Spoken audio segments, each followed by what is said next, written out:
It's the Knicks. We are the New York Knicks. New Yorker. For this new season we're about to enter, the Knicks taking no shorts just like winter. New York, New York. New York be about the Knicks, huh? But the best thing about New York City is K-N-I-C-K-S. Everybody say go New York, go New York, go! Go New York, go New York, go! Everybody, welcome to the New York Knicks podcast, episode 681. We are doing the show after a win. We are not recording. We're not jinxing the show. We're not jinxing the games. We're trying to, as if the Knicks win, we'll record. If the Knicks lose, we're not. We're not planning ahead, so we don't have a set schedule, so we can't jinx it. We're doing what we can. We're doing our part. Anyway, how you doing, Mark? I mean, on cloud nine. God damn it. This I have to say, the Knicks have been on a crazy run. The last 3 years, like since Brunson has got here, and Leon Rose got here, our future is like just so much brighter. Things are so much better. Yeah. A couple of years ago, they made the run and they got pretty close. They got pretty far in the second. Was it 2 years ago? They lost to Miami in the second round, right? Yeah. But they played a pretty good series, and we were all like, "Wow, the Knicks haven't been to the second round in so long." Pretty happy, and it's going to be awesome next year. Mm-hmm. Then that was, I think, Game 6 against Miami. They lost. Then last year, the Knicks were as banged up as possible, but pushed Indiana to Game 7. Game 7 was unbelievably disappointing because we really thought we could. First, the Knicks got crushed in that Game 7. We also thought we really could go to the conference finals, but we were all like, yeah, still a good season, and like we can use the excuse of everyone being injured, and we were like, we're gonna push this. We're gonna keep pushing forward because the era, like things just keep getting better for the Knicks. And then this year, big moves for Bridges, big move for Towns, and things kind of felt flat. I don't know if you felt flat during the year, but like the Knicks were a good team all year. They just never seemed as dominant as they seemed in that last year, that January run when they got OG. The team looked invincible for a while before the injuries came up. Before Randall got injured and everyone else got injured, the team looked unbelievable. And this year, Jay, at any point this year, did you feel like super optimistic about this team? But in the regular season? No, there was no like 19-2 run or just like this streak. It was kind of like, yeah, they're good enough to beat up on the bad teams and struggle against the good teams. They'll win a few. You know, they crushed Denver that one game. That was great, but they never strung together a bunch of games against good teams. And, you know, of course, the media loves talking about how they went like 0 for 10 against the top 3 teams in the league. I mean, they were doing the top 5 until the Knicks beat a couple of them. So, yeah, it was an up and down season. Wasn't feeling as confident going into the playoffs as I was last year before everybody got injured. Right. The Knicks they lost every game to the Celtics, the Cavs, and OKC. And it was really hard to it seemed like this team, I mean, they won 51 games. It seemed like there was a cap on how good this team could be. And we were starting already, the season was not even over. We're starting to talk about what could happen next year. Maybe in the offseason we better our bench somehow. We seem kind of capped out. Was the Towns move a mistake? Was the Bridges move a mistake? It just got into are we just going to be a team that maxes out the second round? Well, and you'd see Mark Berman trolling us. Who covers the Knicks? I don't know why he needs to troll the Knicks fans about paying Leon Rose can't get past the second round.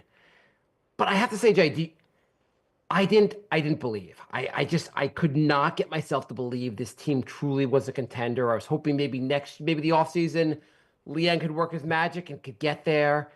The Detroit series, Jay, did you believe during the Detroit series? Watching the Detroit series, were you like, this team is awesome, this team is destined? What were your thoughts during the Detroit series, Jay? Well, I mean, honestly. Going into the playoffs, I felt like we didn't see enough. The Knicks had The Knicks didn't have Mitch for most of those matchups against the good teams. Yeah. And the one game they did against the Celtics in the regular season, they took them to overtime. So I was like, all right, if Mitch makes a full recovery, there could be something here. This is what I waited for. I wasn't like really judging much. I was taking everything with a grain of salt while Mitch was out.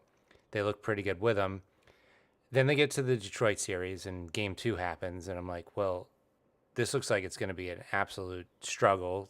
Every game was super close. And I'm like, all right, let's hope they're like competitive for the Celtics series. Let's hope they show up. Right. Before we even get to the Celtics series, I have to say, like, the Detroit series, you were like, if this team is a really good team, and like it was a slugfest with Detroit, and Detroit's a better team than really I had given them credit for. But if you're having a slugfest with Detroit, how good is your team? Your team should be blowing out Detroit. Like, if you really want to contend with the Celtics, your team should be crushing the Pistons. The Celtics look otherworldly. They look like on another level than the Knicks. If we can barely beat the Pistons, how are we going to contend with the Celtics? That was the reality in my mind. No matter what I said in the show, that was the reality in my mind. Like, the Knicks just aren't. They are on the same level as the Celtics. I still didn't truly believe in the Cavs, but okay, like it's just they did not seem like on the same. Did you think they were on the same level as the Celtics, Jay?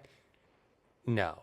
I thought like they're struggling against a team with Tim Hardaway Jr. and Tobias Harris in the starting lineup, and while Cade's really good, we're gonna go from that to like Tatum, Brown, and White. Like this could get ugly real quick. Right. I made the pronouncement on the show that I expect, not that I wanted to, but I expect Tibbs will be gone this offseason. Yeah. And a new coach, because I said, like, the roster is what it is. They'll need to find a way to take this team to the next level, and it'll be the offense. They'll make the same kind of move that Cleveland made, and Tibbs will be almost guaranteed to be gone. Maybe if he pushes Celtics to like 6 games, possibly gets to keep his job. I mean, obviously, if he like got past the Celtics, I mean that's but that's just not going to happen. Now it's Tibbs for life. That's it. Tibbs is the Knicks coach forever now. Has any coach ever got extended before his extension kicked in? Right, exactly. He's just got a lifetime guarantee now. So, holy crap! So before I just want to add, I want to add in that like the Knicks won game 1. It was dramatic. It was awesome. I still didn't believe. Right. The Knicks won game 2. It was dramatic. It was awesome. I still had trouble believing the Knicks could win this series. Mm-hmm. The Knicks lost game 3. I took my son to game 3. I paid a ridiculous amount of money to sit like up in the rafters. It was brutal. Such a brutal performance. And I was like, okay, this is really it. The Knicks got outplayed for the first 42 minutes of game 1, first 42 minutes of game 2. The reality is game 3. This is going to end in 6. Celtics are going to win this. I was just even like, and also the betting odds. The betting odds had, and before game 4 happened, the betting odds had, I think Cleveland was still down 3-1, was still listed as having a better chance of winning the title than the Knicks. Mm-hmm. I'm like, Cleveland's down 3-1. How can they have the better odds than the Knicks who were up 2-1? Anyway, now I'm a believer. Holy crap. Well, first of all, you're not allowed to go to MSG again for the rest of the playoffs. I think I figured something out, Jay. I figured out what I did. Well, first off, I took my son to the game on Saturday. We got crushed. I took my whole family to a December game against Detroit. We lost to Detroit. I took my son to game 7 against Indiana. That was abysmal. I went to a regular season game without him. We won that game. But so it's your son. It's the combination of us, I guess. I don't know, but I figured out I did one thing wrong, Jay. Yeah. I did one thing wrong. Okay. So I have a Lucky Knicks t-shirt. I've made it to Lucky. I wore it when the Knicks beat Detroit for game 6. I wore it for game 1. I wore it for game 2. Have not washed it. For game 3, I wore it. But then when I got to the arena, everyone's seats had a Knicks shirt free, like a cool Knicks shirt.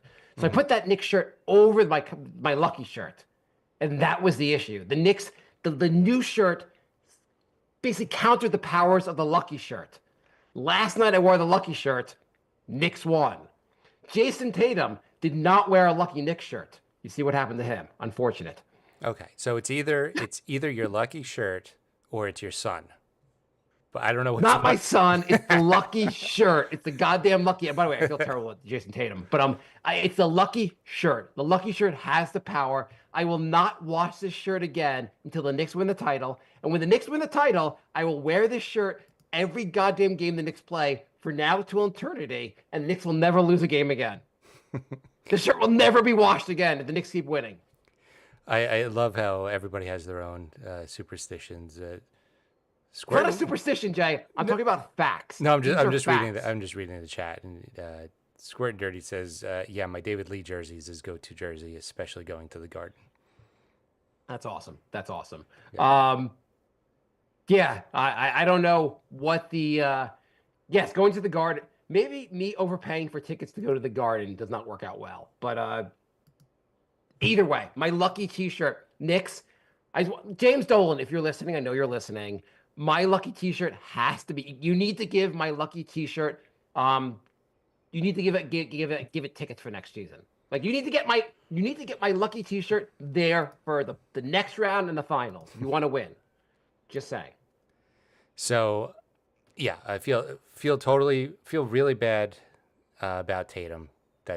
I hate that like that happened. Would you say like I feel really bad for Jason Tatum? Yes. I don't feel so bad for the Celtics. Don't feel bad for the Celtics. Feel bad for Tatum himself. That's awful. That's awful. That is awful. Yeah. It's definitely going to alter the series. The Knicks were going to win Game 4. They were up by 9 at the time of the injury. Yeah, they were up by 9 with less than 3 minutes left. They had momentum. I really feel like they were going to go up to 3-1.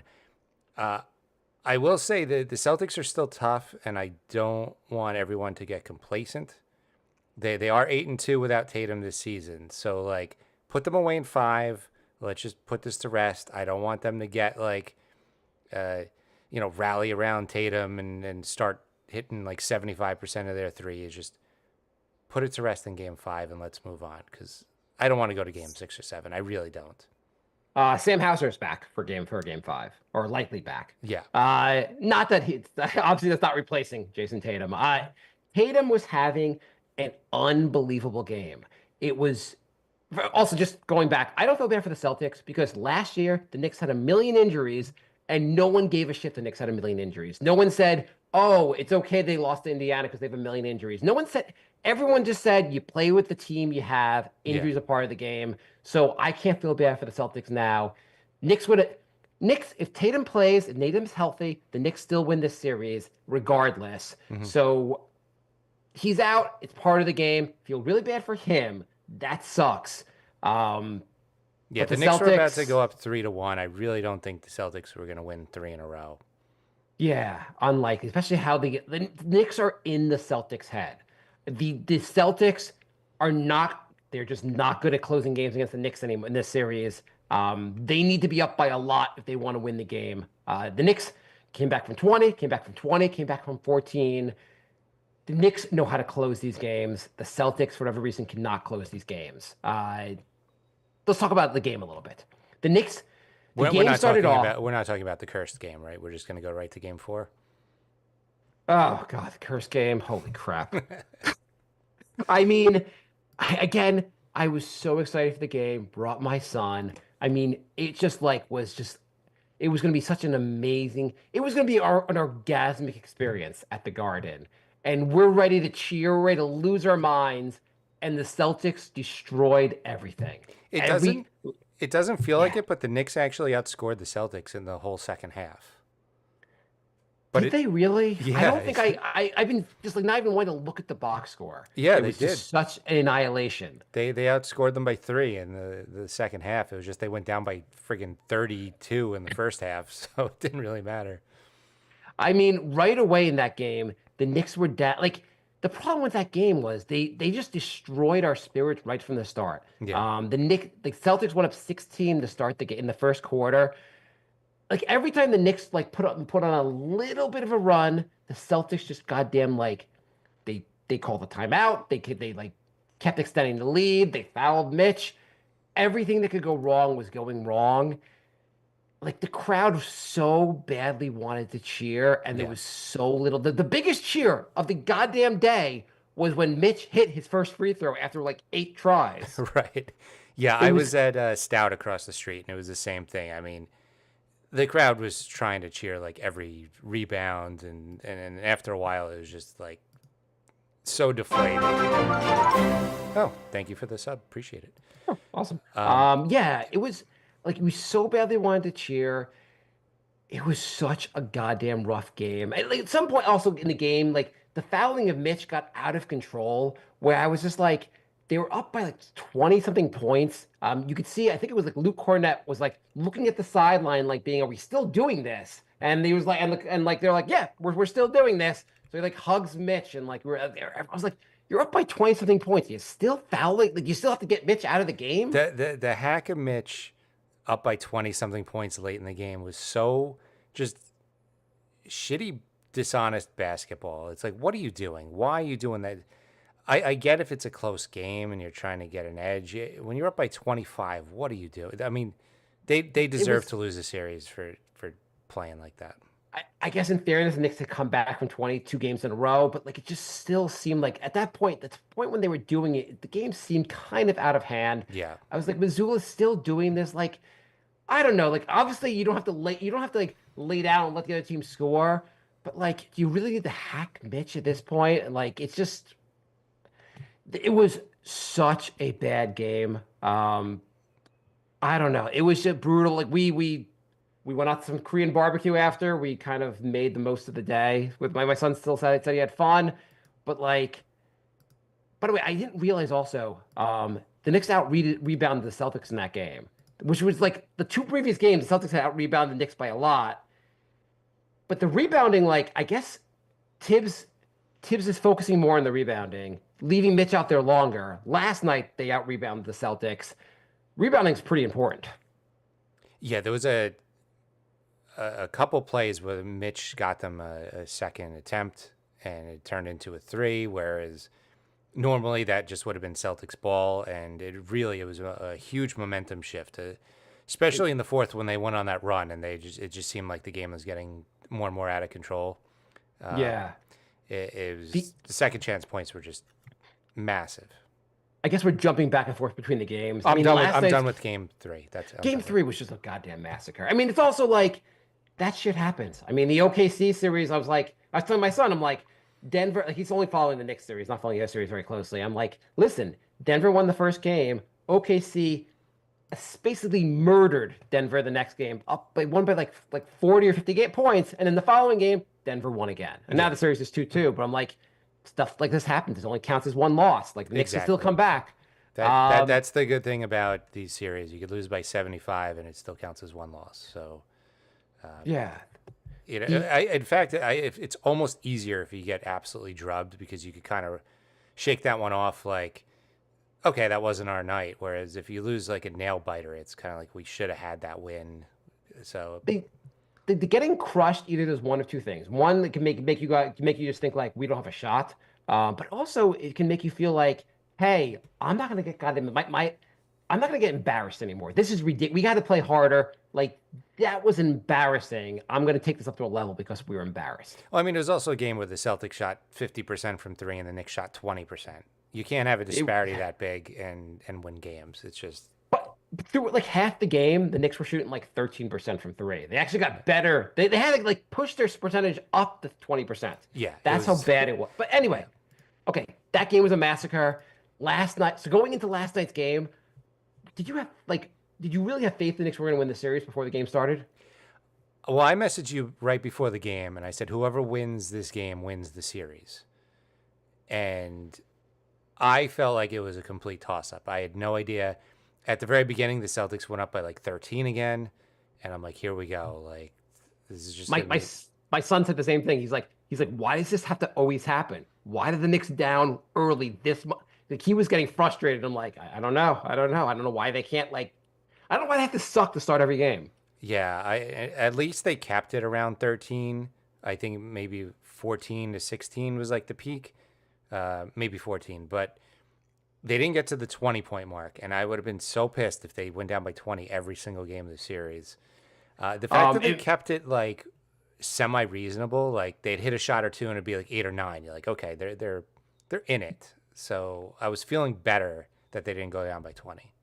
They were down by 10 and maybe a little bit more, but then they like kept going on runs. They bring the game within like a point, or they tie the game, I think, at one point, and then Boston would immediately pull away.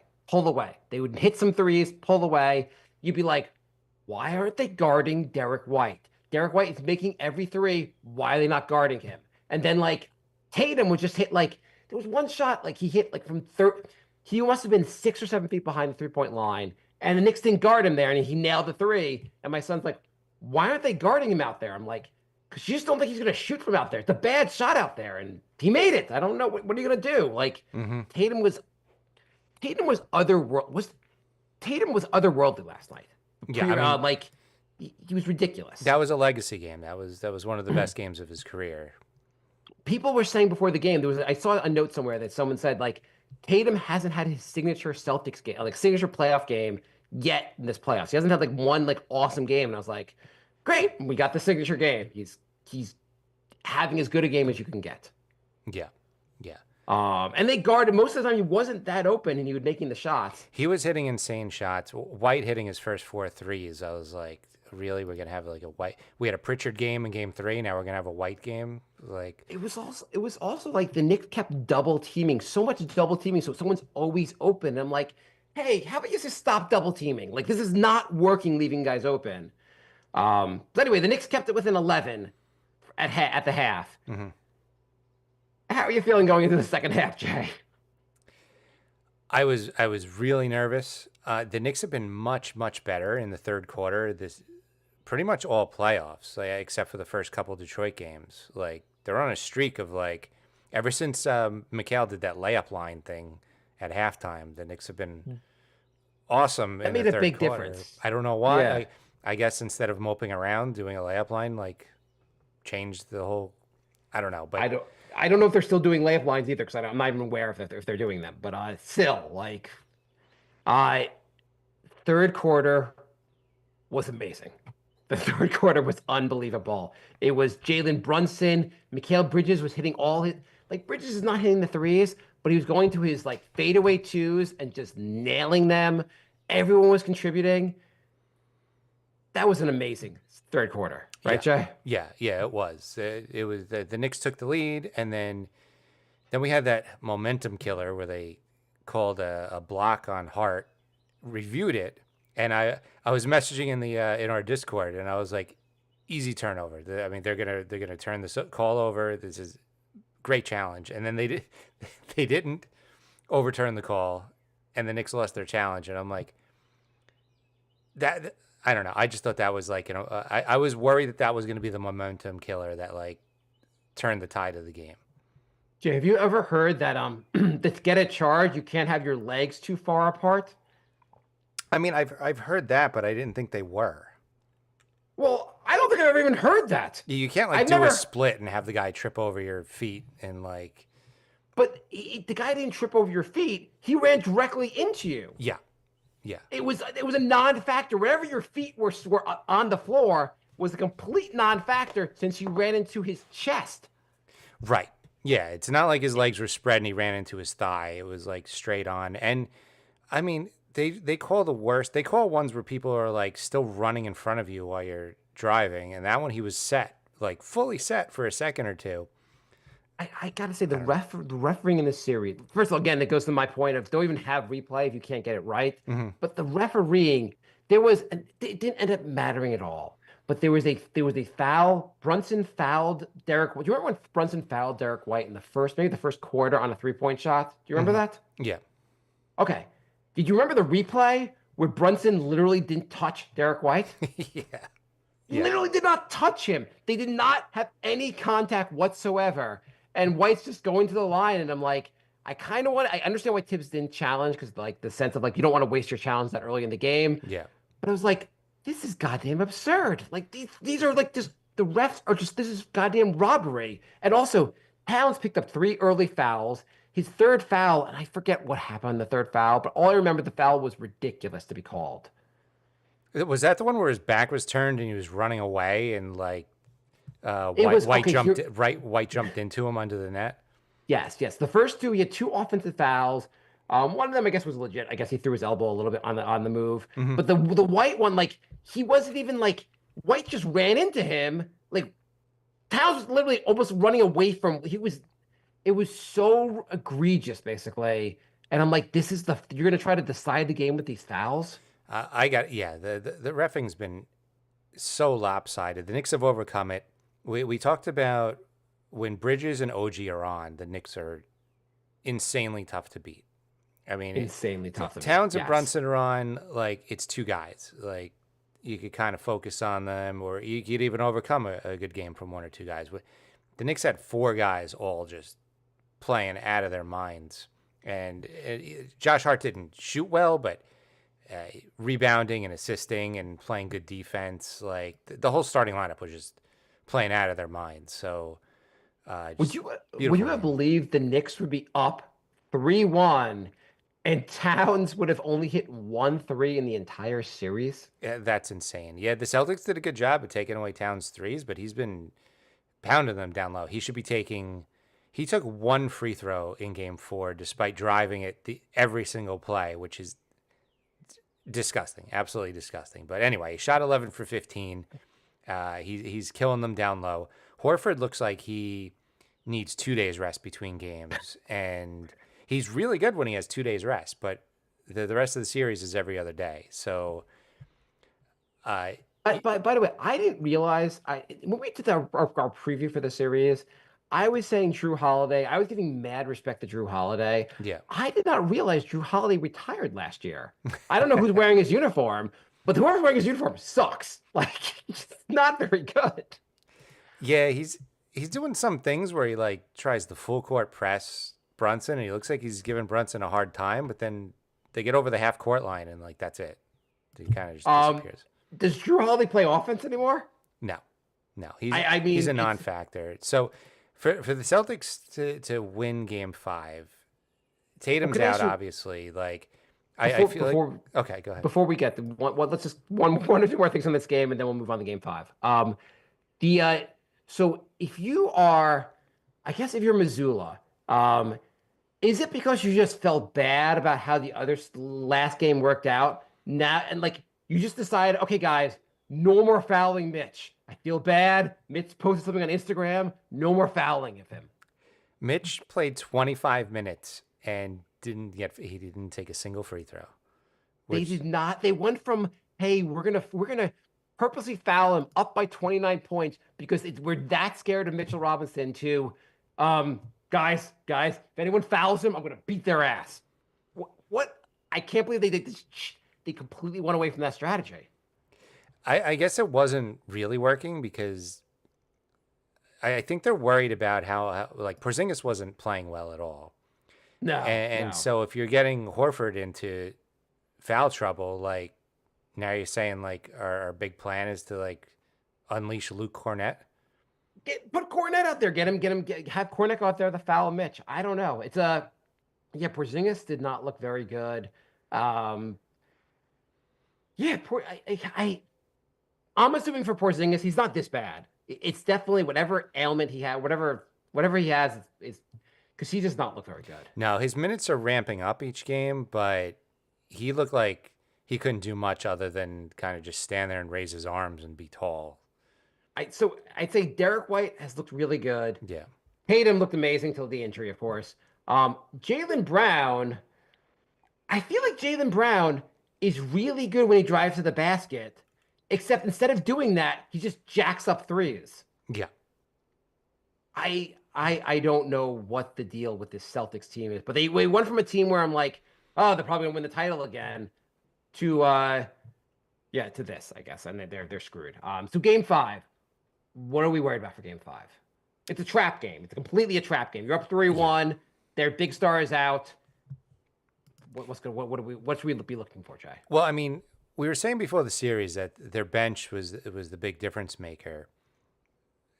Now with Tatum out, and you got like a half a Porzingis and a Horford that's looking kind of tired. You don't got a lot. You got like a Pritchard's gonna have to start, right? So you have a half a Porzingis. You have Hauser's back. Hauser's back and Cornette. That's their bench. I mean, I don't think they're going to play like Xavier Tillman or Torrey Craig. I don't think they're going to go deeper into the bench. I think that's it. So basically, they're replacing Tatum with Hauser. Tatum's what, 6'7", 6'8"? Mm-hmm. How tall is Hauser? He's not that tall, right? Or am I wrong? No. Well, like, he's also not as good on defense or on offense. everything. Yes. He's not as good as it's not going a long way. I'm just like, even the size thing. I mean, like, I guess in theory you could play Torrey Craig. Doesn't Torrey Craig have some size? He does, but do you really want to start? Like, they haven't played all series. You want to start doing that? Like, I don't know. I mean, you have to think of something. I mean, like, unless Porzingis is going to get magically healthy and like start score, like you're relying. So first of all, this is definitely a trap game. Celtics are going to play like they'll dedicate this game to Jason Tatum. Mm-hmm. This is the game. This is totally a game where like the Knicks fumble, Celtics are back in it. We're going to Game 6 and we're nervous. But I mean, hopefully the Tibbs probably is like, you guys suck last night. You guys were terrible. We need a better effort in our wins. Yeah, like just getting them in the mindset that we have to win this goddamn game. Yeah, just put them away, get some rest. Hopefully, Cleveland will win a couple games against the Pacers, tire them out a bit. But really, just finish them off. Honestly, you shut down either Brown or White, you probably got the game in the bag. Right. I mean, I guess like so. OG, the effort. I guess you put OG on Jaylen Brown now. Like you focus on him, or do you focus on Derek White, or I guess you focus on Brown. You shut Brown down, then you just have, White's a great 3-point shooter. He's not doing a whole lot of driving. Same with Pritchard. You get Brown in trouble. Like pretty much all their penetration offense is done.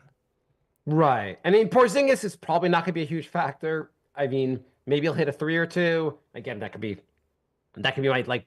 I just can't see Porzingis having something like a big game after this. Horford, if they both have been so bad, it's just unlikely they'll have a big game. This will be like, I know we're all acting like they already won the series, and it kind of feels like that. And it feels like without Tatum, what are the chances they can beat the Knicks 3 times in a row? I mean, holy crap, this team is about to go to the conference finals. They haven't done that since 1999. Mm-hmm. It is insane. Also, they're going to be playing the Pacers, who I think most Knicks fans completely hate. I mean, quite a rematch from last year, and historically just a huge rival for the Knicks. They have assembled another hateable team. Like they just keep getting all these super annoying players. Reggie Miller, by the way, has already been like told he's announcing every one of the games. Right, exactly. Series. So yeah, they're annoying. Their fans are annoying. I mean, we had some of their fans popping into. We don't even have a huge Twitter account. They were popping in to talk trash like last week. Like they're just super obnoxious. We had a couple questions. There weren't much this week, but the first question from Nick Brothers, which we had done a podcast with them, and it's just said, "Can you fucking believe it?" That's about right to me. Mm-hmm. The second question, though, I thought was a better one that Jay wanted to. Jay got a little annoyed about, but I think it was just more like whatever. Basically the person says, "Yeah, first time call." This is from Dikembe Bojumbo. Said, "First time caller, can you address this? Thanks. I'll hang up and listen." And he just reposted a tweet from us from June 2022, where it says, "Near Max, Knicks are aware that Brunson is just an above average point guard, right? He's not an all-star." Jay, would you like to defend this tweet? I don't think there was a single person on the planet that thought Brunson would be this good. I don't think the Knicks front office thought he would be this good. I don't think Brunson's dad thought he was going to be this good. I don't think that's an unreasonable take to question maxing out a guy who was good, but he was just good. Someone else posted. I didn't see this before, but I saw someone else post a tweet from like around that time also, and was just reading through reading through the timeline of people's comments about Jalen Brunson back in June 2022, and they were just like, it was the Knicks had just made all these moves to like Clear get up extra room. cap space, clear cap space with the Pistons, and people were like, who the hell do they think Brunson is? Like the Knicks are just going dumber on dumb, and like, what are they? What is this the asinine franchise doing? It was just like tweet after tweet, like that was similar to ours, basically. Ours was as nice as it can get, basically. But people were like, what are the Knicks doing? It is these last 3 years of Brunson have been amazing. I It's mean, amazing. It's amazing the Knicks are like, oh, what are we doing? We're getting Dallas's backup point guard. In other words, we're getting an all NBA generational player. we'll totally own that tweet, but I don't think it's an insane I think tweet. I think he was just trolling you, which was fine. It's not like it was a one of those people who were tweeting like, "Oh my God, I can't believe the Knicks traded Cam Reddish for Josh Hart." We don't have embarrassing tweets like that, so I'm sure we have a few. It'd be different if you were like, "Why are the Knicks giving this bigger contract to Jalen Brunson? Who do they think he is?" That would have been a bad tweet. So, Uh, oh yeah, you got any more questions? We have a couple emails. Could do the emails. nyknickspodcast@gmail.com. Angel says, it seems like the last few games they've been making an effort to lob the ball to Mitch, but he hasn't been expecting it. If he's still around next season, that's something they should work on exploring. I mean, in some ways, I was like, how can Mitch even be on the team next year because he can't hit his free throws? The mental block there on the free throws is just ridiculous. But now that they won last night and Mitch didn't shoot any free throws, I'm like, he's a Knick for life. I don't know. I'm like, I go back, like, do you think Mitch's free throw issues are such the point where like you would consider trading him in the offseason? No, because he's so elite at everything else. I think you really just get him like a personal trainer and have him shoot all summer. Like, do what you can to get that percentage up because he's Shoot so 100 good at everything else. 100 free throws a day. Have someone rework his free throw. There's got to be a way to get him better at these free throws. 100, 1,000. You could do 100 in like 15 minutes. Shoot 1,000 a day. Define 1,000. Okay, 1,000. Okay, Mitch shoot 1,000 free throws. It's also like on the one hand, you were like, why? He should be embarrassed enough that he wants to do that, basically. Yeah, yeah. I mean, he does. But, he did look embarrassed when he airballed that last one. Twice he's airballed in this series. It's unbelievable. But he's also like, whatever else you want to say, like you're right in the sense of like going into next series, he is a key member of this team for the next series. Like you need him 100%. 100% need him against Indiana. And the Knicks have looked really good when it's Mitch and Towns on the floor together. How good has Mitch been? The Celtics head coach panic fouled him up 30 points late in the game. Like that's how good Mitch is. He had 5 big offensive rebounds last night. The rebounding also, the Knicks out-rebounded the Celtics by like 10 last night. The rebounding, you play Mitch more minutes, the Knicks do better at rebound. The Knicks also there was just a lot of key rebounds that just like 50-50 balls that went to the Knicks last night that were just super helpful. Yeah. Stan writes, the Knicks are, this is from a couple days ago, the Knicks are up 2-0. Hope you're kidding about quitting the show, by the way. I've been listening for over 10 years, actually 13. Well, thank you for sticking with us all this time. Appreciate it. Yeah, I think we are quitting our regular shows. We may do a show here or there just to kind of check in. We're soft quitting, basically. Yeah. And Angel writes, which is a bigger upset? Knicks up 2 versus Boston or Pacers up 2 versus Cleveland? Let's update that to 3-1, 3-1.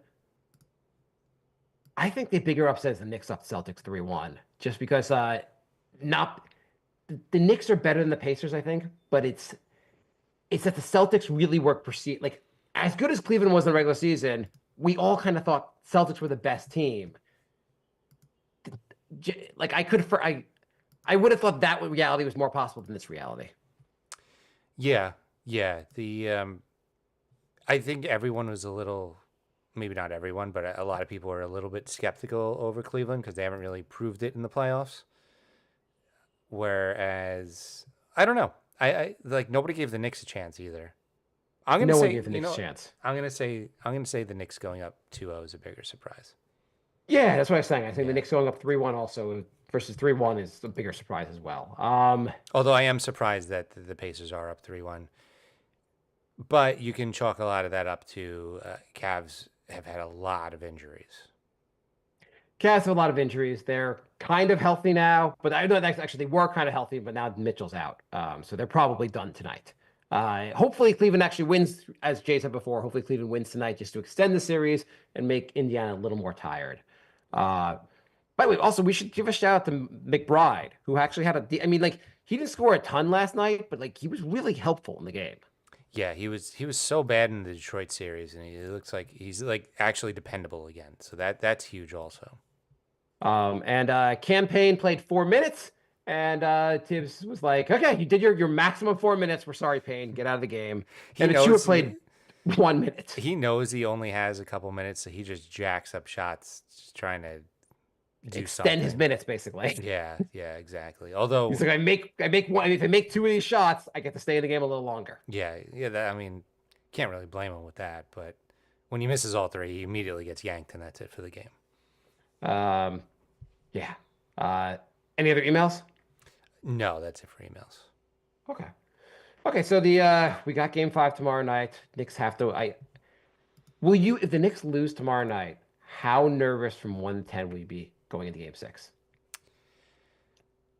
I guess it depends how they lose. Like if they Okay, get, the Celtics get more points than the Knicks. Go on. well, I mean, if they lose by one, I'll be more nervous. I'll be at like a 3 or a 4. If they get like blown out, I'm gonna be at like a 7. Yeah, I mean, I think that's fair to say. It would be really ridiculous if they get blown out. The Celtics just are a different team without Jason Tatum. The Yeah. Knicks, I get the fact that they were 8-2 without him, but I also think someone posted the list of teams they beat. It was not a murderous row of teams. Yeah. The Knicks should be, especially how well the Knicks are playing, they should be able to win this game tomorrow night. Okay, so around the league stuff. Unless anything else you want to comment on the Knicks? Nope, that's good. Okay, quickly around the league. Indiana looks like they're going to beat Cleveland. Do we say Cleveland is were they not for real, or is injuries just ruined their season? A little of each. I wasn't as Yeah. high on Cleveland to begin with, but they had like 3 guys out for the first 2 games. So Kind of rough on them. But yeah, a little bit of both. I still just don't believe in that team. Minnesota, Golden State, no Steph Curry. Steph Curry's also out, I think, for the next game. Minnesota's up 3-1. Minnesota Knicks finals? that would be so awesome. That would be unbelievable. Oh my God. It would be the most awesome storyline. It would. Randall's been awesome for the playoffs too, by the way. He's been really good. He was great last night. T-Wolves are probably going to win this series, and kind of sucks for the Golden. It sucks they don't have Steph Curry. And then OKC Denver. They were 2-2. probably losing with Steph Curry though. Yeah, I don't know. I mean, like I do think this. I would have given the edge to Minnesota, but it'd be a much closer series. Yeah. And then 2-2, OKC Denver. Who you got? I think OKC is going to win, but I really want Denver to win. Yeah, I would love Denver to win. I didn't watch. Did you watch the last game? Because No. I saw just lots of comments online about how people were just like saying how embarrassing Shea's foul baiting was. Yeah, I mean, it seems like it's almost like the Knicks Celtics series where the OKC is getting away with a lot more than Denver is.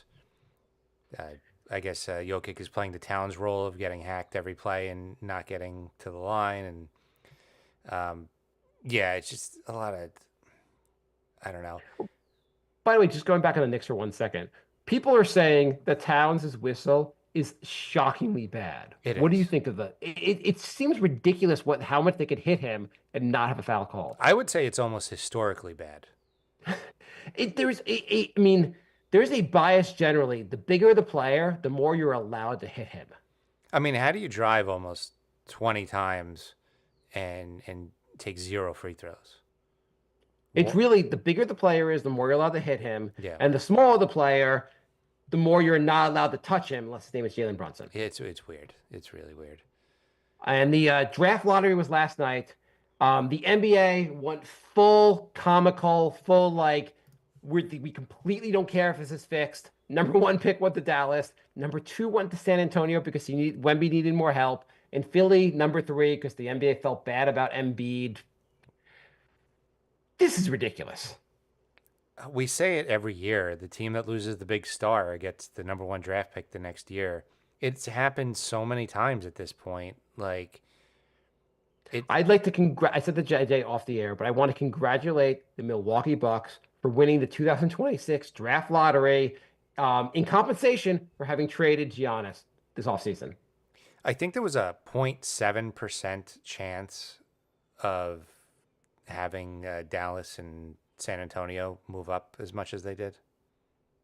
I mean, like the odds of every team in the last 20 years moving teams that lost a star getting their one pick, the odds are it's absurd odds. Don't forget New Orleans getting the number one pick when the NBA owned the team just for that season.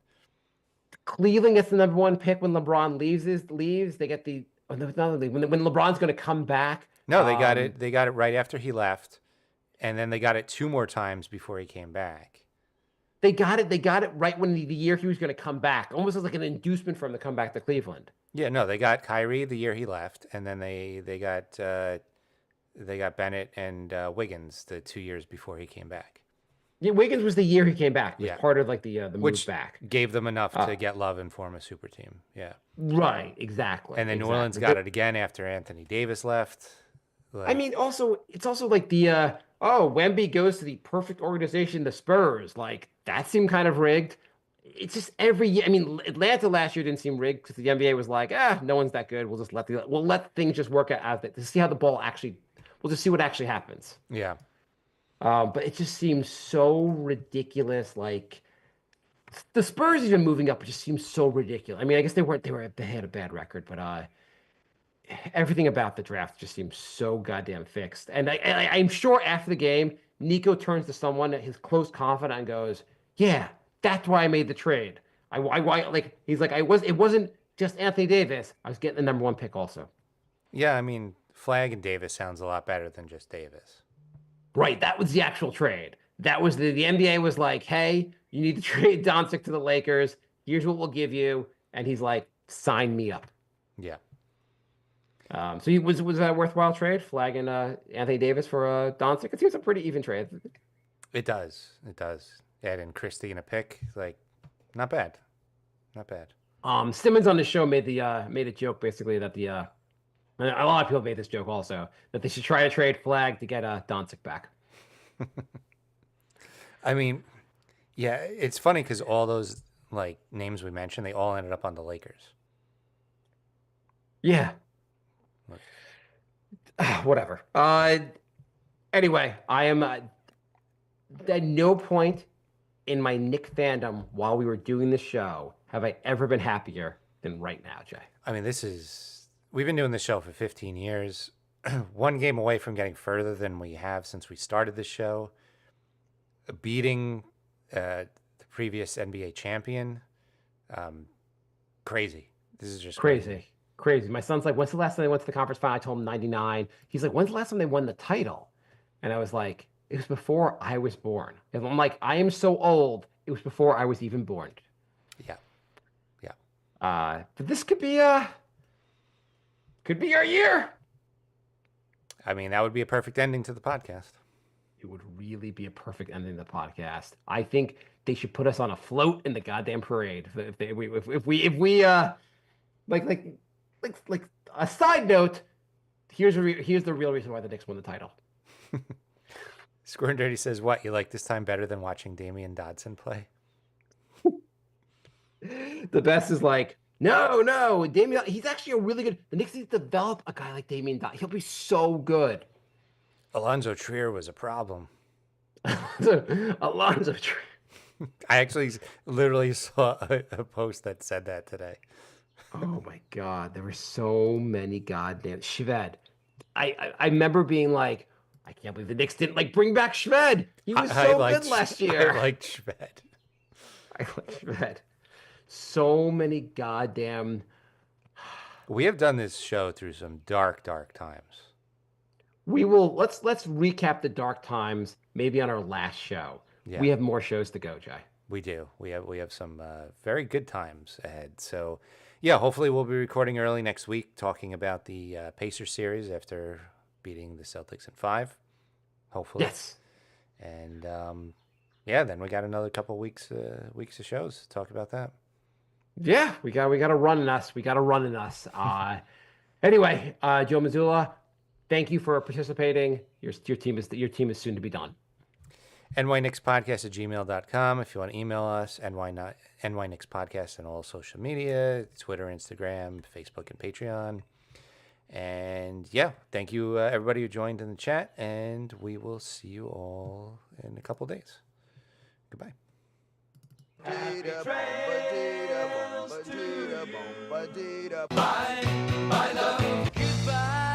everybody. It's over. Goodbye. It's time to go. This is the end. Say goodbye. You better go away. I'm gonna leave you.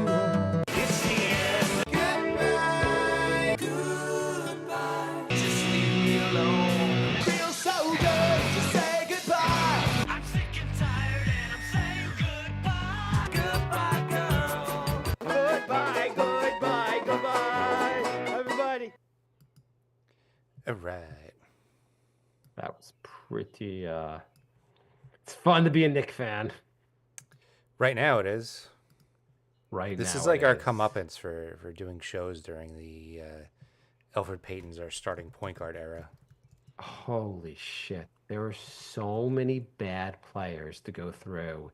It is just ridiculous how many guys we rooted for, pretended were good. Like, Zach will not stop talking about the fact that, like, he's like, Dad, you thought Kevin Knox was going to be good. He will not stop that. I'm like, this team's so awesome. He's like, they're better than when you thought Kevin Knox was good. He doesn't even talk about Ntilikina, just Knox. He's like embarrassed that we rooted for Kevin Knox. He's like, you bought me a Kevin Knox jersey. I'm like, I don't know. I'm like, actually, Kevin Knox is actually still in the playoffs right now. He's on the bench for Golden State, I think. And he's like, why? Why is he still in the NBA? I'm like, I don't know. Because I have no teams idea. are obligated to have 15 guys on the roster. I don't know. I'm like, I don't know what he's doing, but he's not very good. I was trying to talk myself into Lou Amundsen. I mean, Come on. I was. Who was I trying to talk about myself into? Not Lou Amundsen. Who was the guy that was like good on defense, did nothing on offense, but like the plus minus looked well for him. He was in like the Lou Amundsen trade. Not Nerlens Noel. No. Maybe it wasn't in the trade. He was on like the 2012. Dallenberg? No, I forgot the Knicks even had him. Holy shit. Knicks roster. Let me look at the 2012 Knicks roster. He was when they had Linsanity. He was there. It is. I thought he was on this roster. Is he on the 2011 team? Hang on, maybe he was on the 2011 team. He wasn't on the good. He was on the year before they were good. It was Jared Jeffries. Oh. We hated him for like 4 years, and then we kind of turned and liked him for like the final year he was there. Yeah, I think we did a Jared Jeffries apology show because like the plus, like he did good things on the court, just not winning. He didn't like win. We did the By most the way, I'm looking. pathetic apology shows. We did a Lance Thomas apology episode. Oh my God, I'm looking at. We could do this more, man, for our last episode. But I'm looking. Maybe we should go through the rosters for our last episode. But I'm just looking at Josh Harrelson, Jorts. I mean, I'm gonna hold off looking at this stuff. Let's go through. Maybe we can do a last episode where we kind of go through the rosters, like kind of just go through the teams we've suffered through. Give ourselves a little pat on the back for doing friggin' 50 episodes on teams that had Jorts and Kylo Quinn on it.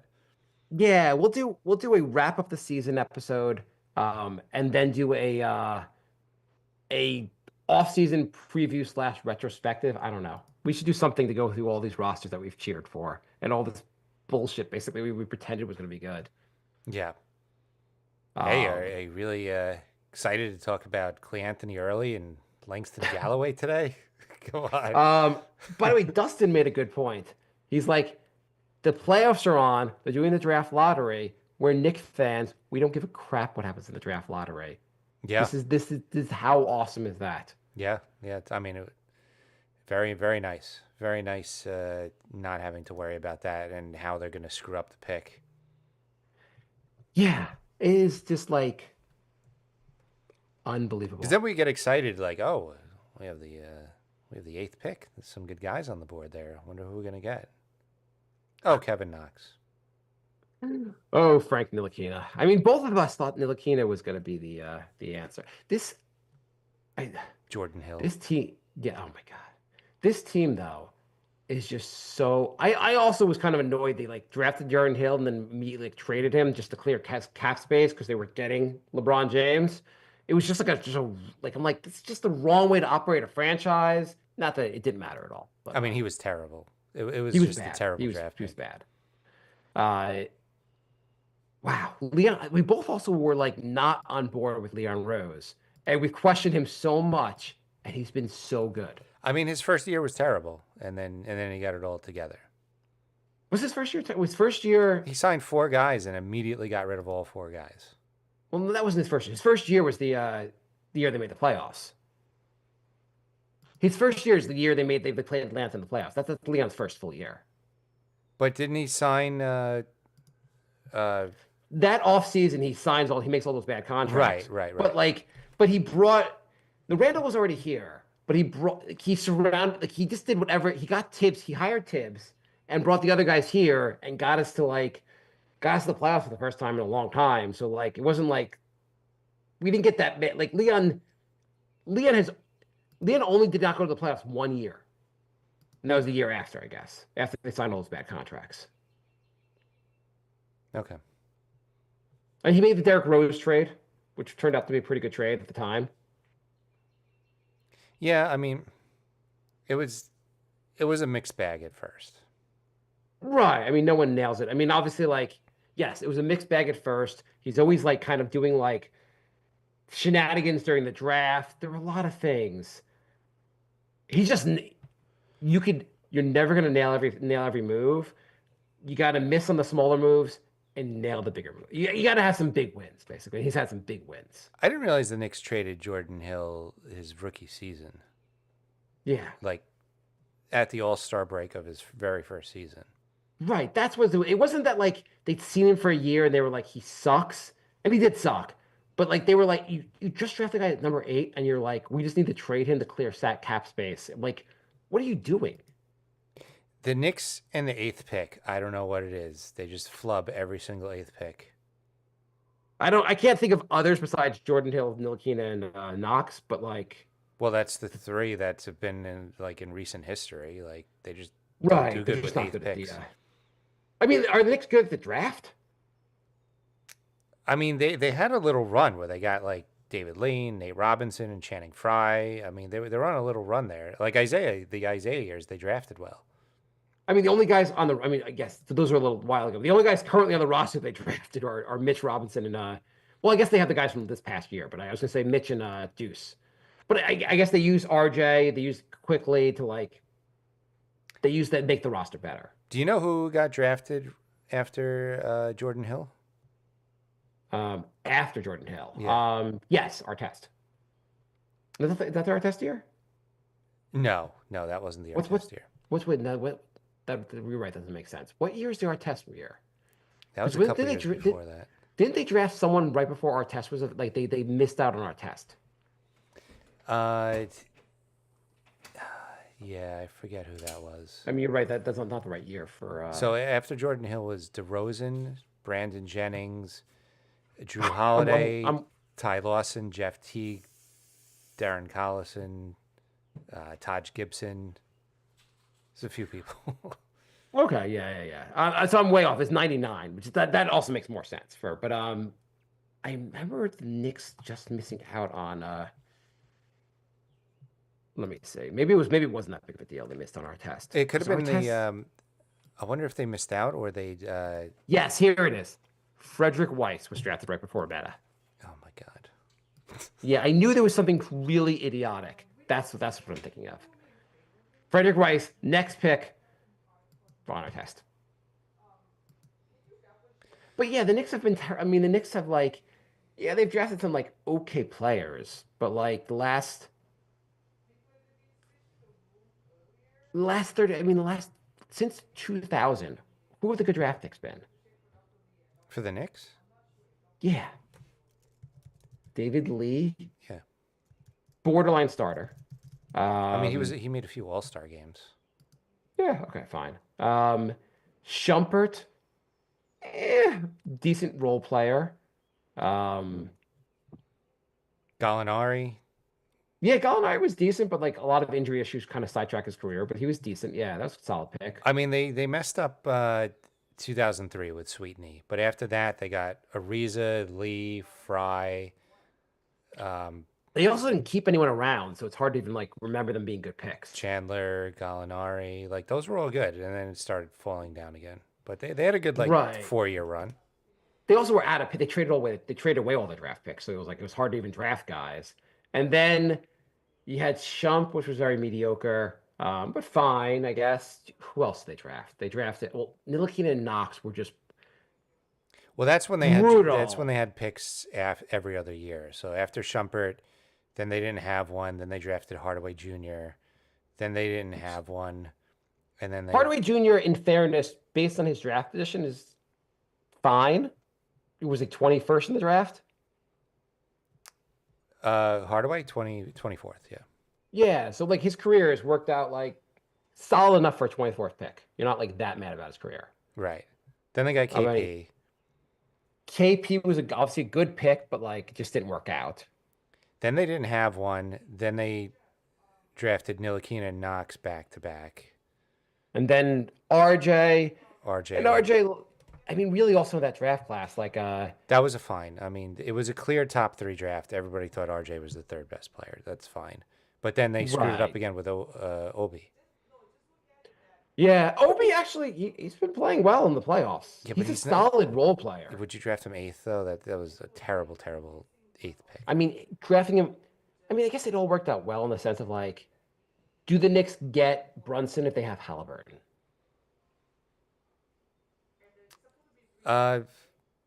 In theory, maybe because of the connection with like obviously they. I don't know if that messes things up a little bit because now you have a point guard you can rely on. Right. So that's the only thing I'd say about that is like, I mean, Halliburton's is obviously very good, but like, yeah, Halliburton and Brunson together would be quite a combo. But you know what? Halliburton is so damn annoying that I'm happy rooting against him, even though he's like a good player and he'd help the team. I would rather beat him. But in him and Brunson together would be an interesting combination. They would, but he's not a New York. He's not a New York player. He's a poser. No. You see, everyone on the Knicks is showing up to games in like black hoodies, and he's like dressing up like it's a catwalk. Like we don't need that nonsense. It's just the way he plays. But yeah, the Obi thing, like Obi just was like, if you took Obi like at pick 19 or 20, you'd be like, yeah, he's solid for that pick. Yeah. Yeah. He just wasn't an 8th pick in the draft. The Knicks were trying to trade up. And like, I mean, Knicks trying to trade up to get Jaden Ivey, which glad that didn't work out. I guess. Was that the same draft? I mean, Jaden Ivey hasn't been that good for Detroit. He was starting to play really well. Yeah. I don't know, whatever. The Knicks